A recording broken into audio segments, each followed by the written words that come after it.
Well, home to 11 million people, Cuba is now the world's largest market yet to be developed by U.S. companies.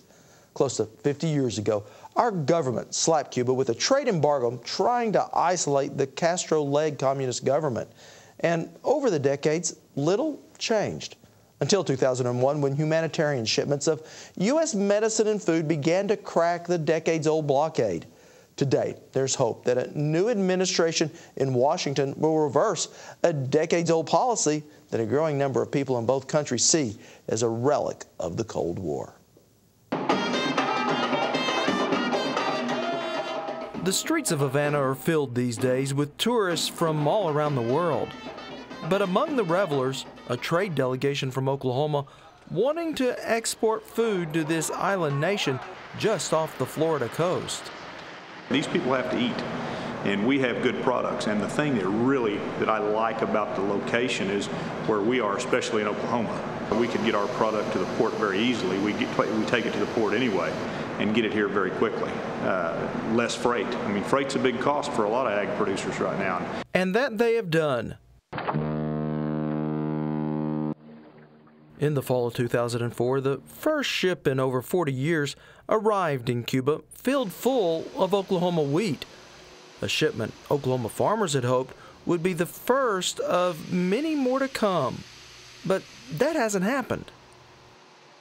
Our government changed the rules a little bit and made them prepay for the wheat that we bought. When that happened, it really made it a lot more difficult. Federal obstacles that dried up future sales.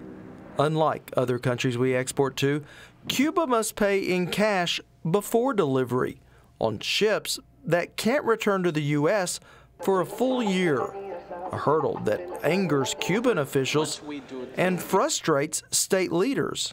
Well, there is a little bit of frustration that we're not as far as what we would have liked to have been from where we were 6 or 7 years ago.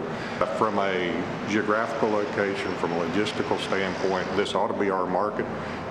And we hopefully someday will get to that point. And yes, it has been frustrating, but we are making progress. Yet everyone here knows that if we are to accomplish true trade between our two countries, the true obstacles no longer lie here in Havana, Cuba, but across the ocean in our nation's capital. During his campaign, President-elect Obama stated his intention to lift the current trade embargo. Meanwhile, Congress is expected to reintroduce legislation that will unravel the current ban on Americans traveling here.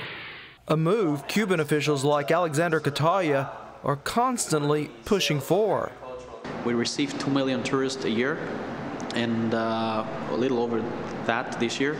And if we get an additional 1.5 to 2 million, conservatively speaking, from the U.S., that will definitely duplicate the figures that we're seeing, not only in people coming, but in revenues. Revenue, the grain industry believes, could lead to more sales. Tom McCreight is CEO of Equity Marketing. Any kind of relationship that we can build with any foreign country importer of our commodities is a positive thing. After visiting with some of the authorities here this morning, I feel there is a very good potential that we'll be able to export our hard red winter wheat into Cuba, if not immediately, certainly in the future. According to Secretary of Agriculture Terry Peach, the opening of the Cuban market is no longer a question of if, but of when. We feel like we're building a relationship with the leadership in Cuba, and that we're developing that trust. And I think when the market sure opens and we normalize trade with Cuba, that we'll be a step ahead of everyone, because they're going to say, let's call those Oklahoma people. They took us a chance on us early. Now we know they're our friends. Work that state lawmakers believe will not be wasted if and when the largest export market in the Caribbean opens to U.S. trade. The scenario I use, regardless of where you're at, a lot is about relationships. When you develop good relationships with individuals and communication exists, you can tackle any problems that confront you in a much better fashion than you can if you have to sit down and later start to get to know these people and open up those relationships.